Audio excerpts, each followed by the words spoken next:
Hi strangers.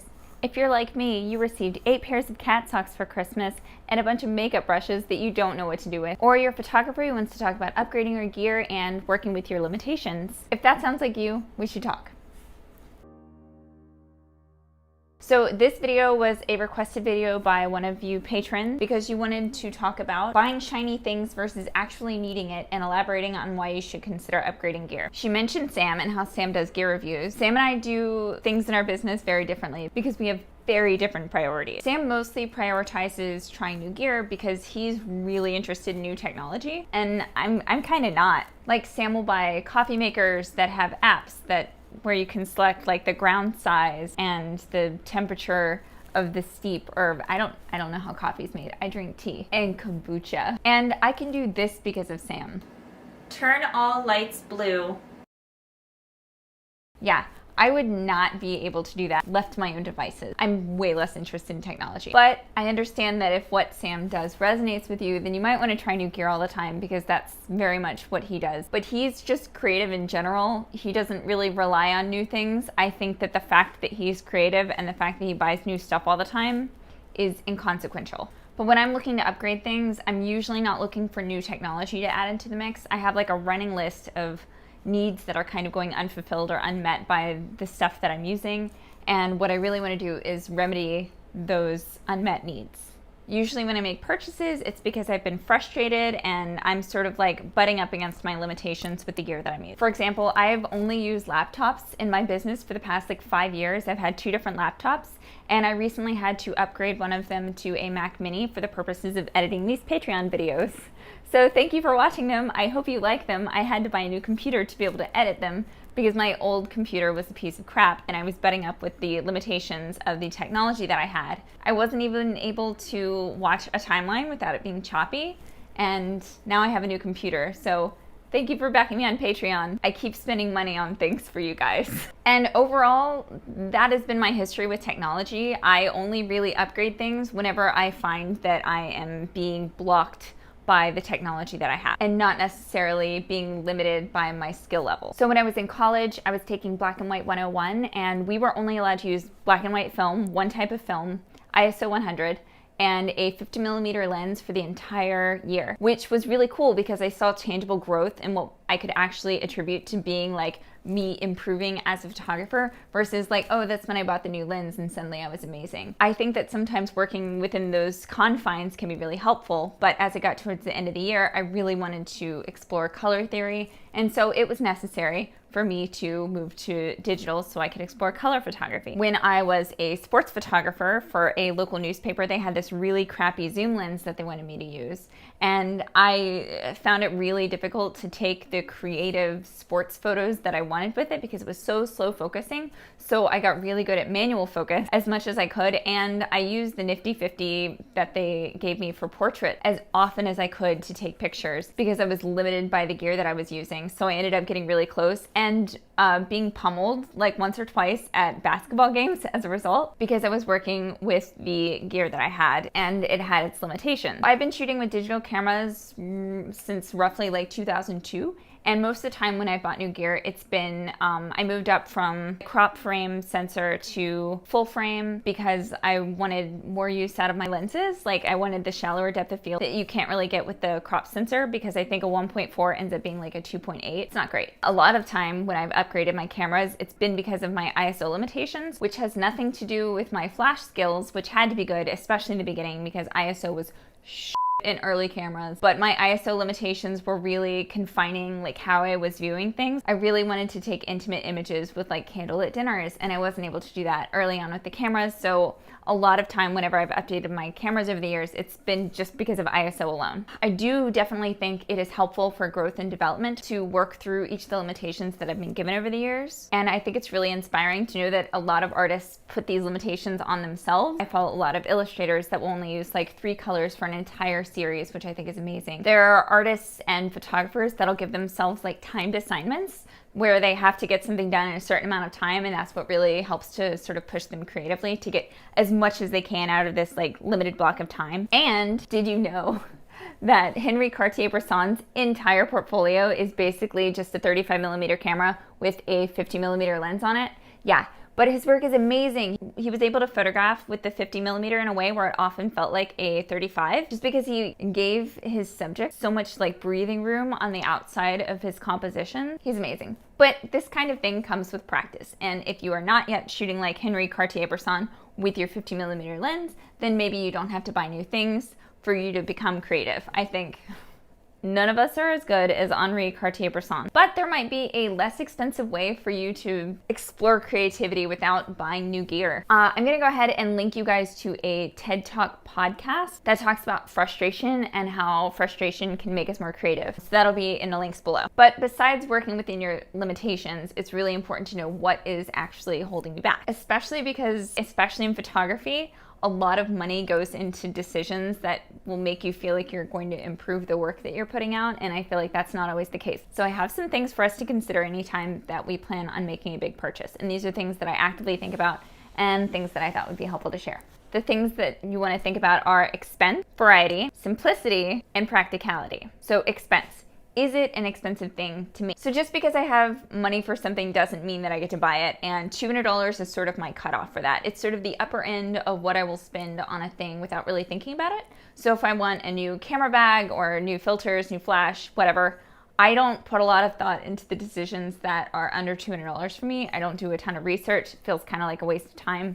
And I end up returning a lot of things kind of as a result of that. But $200 is sort of my upper limit for whether or not something is expensive to me before I'll think about budgeting. So variety is the thing that I want to buy different enough than the things that I already own. So if I have some unmet need that is miraculously found in one of the new things that's being released, then I get really excited. It feels like Canon is also listening in on the conversations, as well as Big Brother and Apple and I think Amazon. I think everybody's listening. But I often get really suckered into wanting to buy items that I kind of already own that isn't that different, especially when it comes to stuff like camera bags, where I'm just like, oh, that might be good for when I'm only shooting a session and I just want to bring 2 lenses, or this one would be good if I only want to bring 3 lenses. I try to talk myself out of it because it's not helpful to have a bunch of redundant things that I can't actually use all at the same time. It just ends up meaning that I have more stuff and less money, which isn't fun. Now, I occasionally give myself allowances when it comes to things that mean that I'm going to have backup gear. So it's nice to have redundancy sometimes, but I know that my comfort zone and my workhorse lenses are all going to be like the 24, 35, 50 range. So it's not going to make sense for me to get really excited about a new 70-200 that comes out, even though my 70-200 was bought used in 2012 and it's slow and it has some limitations. I kind of already have that covered. I'm fine. I have a great example of this that I've struggled with recently, and that is I've been trying to do more illustration work, and I really want a Wacom tablet, like so much. They look so cool, and they have Photoshop right on them. And I've been using an iPad with an Apple Pencil, which is great and fine, but it's not like the thing that the professionals use, and that's what I want, and I just don't need it. The thing that I have works fine. It has some limitations, but it's just not worth the expense at this point because I don't really feel like I'm being held back because of the gear that I'm using. I feel like I can actually talk at length about a lot of these, like, should I buy it or not topics because of all the illustration work that I've been trying to do lately. Simplicity. Can I live without this? So as a minimalist, or as a gear minimalist at least, I'm aware of the fact that we don't need a lot to be photographers. I can shoot an entire session with just one lens and be perfectly content. So when it comes to whether or not I want or feel like I kind of need to buy a new thing, I like to think about whether or not I already sort of have it covered, because I think simplicity makes my head clearer. I feel like it's important for me to have minimal gear in my bag, because even though I technically would be covering the 24 to 50 range if I put on, what is the zoom lens? Is it a 24 to 70? If I had something like that, it would technically be covering it. But I know that I'm much happier not having 24, 25, 26, 27, 28, 29, like not having all those other in-between options. I really like shooting with prime lenses, so I have to physically move myself in a space. I feel like physically moving helps sort of like jog the mind as well. And it is simpler for me to have a 24 or 35 or 50 versus a zoom lens, because a zoom lens seems like less options because it's just one lens, but it ends up being all the lenses in one and then some, and I think that that makes things complicated. When it comes to buying a new camera, such as the EOS R that I just reviewed, I had a running list of issues that I had with the Mark IVs, and the EOS R ticked a lot of my boxes. And that's something that I talked about a little bit in the review itself. I already had things that I was upset about. I wasn't just waiting for a new camera to come out to see what new camera I could get. My Mark IVs are fine, but it's important to be aware of what isn't okay. So if you find that you're missing a lot of shots and you know that it isn't user error, if you actually feel like you're being held back creatively because of the limitations of your camera, then definitely buy a new camera. If you have one of those cameras where you have to go into the menus to be able to change a bunch of then look at a camera that has more buttons on the outside. Maybe the EOS R wouldn't necessarily be for everybody, but it ticks a lot of my boxes. And because I'm a minimalist and I don't need a bunch of the fancy things on the menu, it's good for me. Practicality.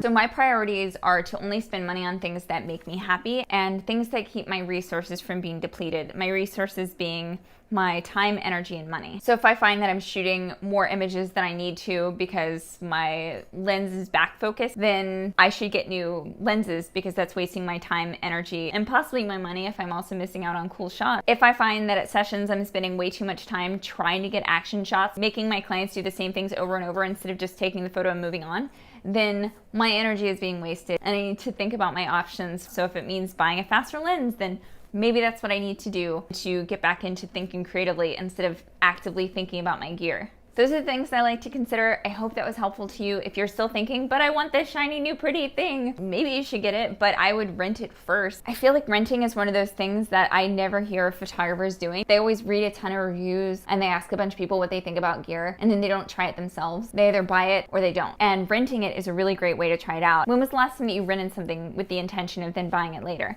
I feel like it doesn't happen very often. And if you're signed up for Canon's CPS program, you can check out cameras for free through their program. So definitely look into it. It's worth looking into. I don't know if Nikon or Sony have something similar, but you can definitely get free Canon rentals from Canon CPS, which is pretty cool. I will say that B&H has a very generous return policy. So if you want to just go ahead and buy the thing, maybe return it, then that's a good option. But I think that their return policy is what it is because a lot of people don't end up returning things after they bought them. And if you sort of fall into that trap where either you buy a thing or you don't buy a thing, then it might be worth it to, again, rent it first. Sometimes we get a temporary boost whenever we get a new thing.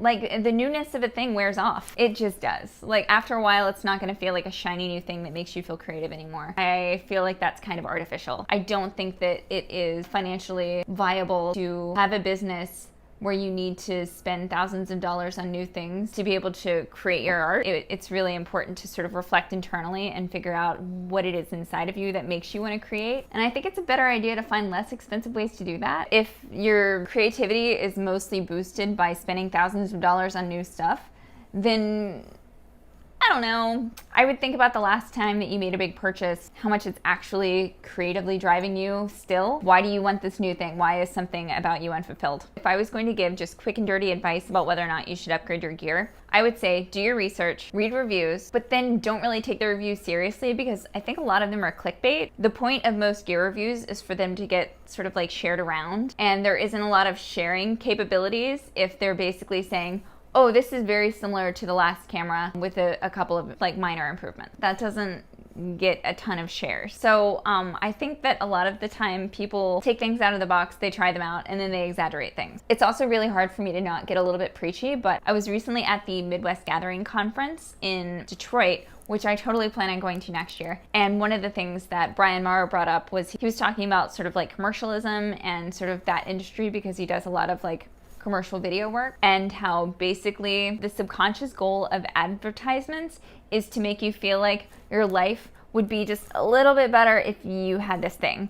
Like, your life isn't quite fulfilled yet, but if you buy this thing, it will be. And I feel like that's how most things are sort of sold to us, and it's a bummer. So your gear might be fine and you might not need to upgrade. So thank you so much for the suggestion. I feel like it came at a really good time for me to talk about it because I am literally actively thinking about this a lot. Because again, I'm trying to do more illustration work and I'm spending most of my money on education at this point. Instead of buying new digital brushes and things like that, I'm backing some illustrators on Patreon that talk a lot about the process. And it's cool because I get to actively interact with the educators. That's helping me grow way more than I ever did. In the beginning, I was spending a lot of money on on things like digital brushes and lots of different art supplies because it was recommended by, you know, this person or that person. I really like their work. And if their work looks like that, if I buy their watercolor and the paper that they're using, then my work might look more like that. And it just didn't. So let me know if you have any questions. I really hope you're having a good week. I hope you had a great holiday, and I hope you have a happy new year, which is happening like in 2 days. This year was ridiculously short. Thank you so much for watching. Bye.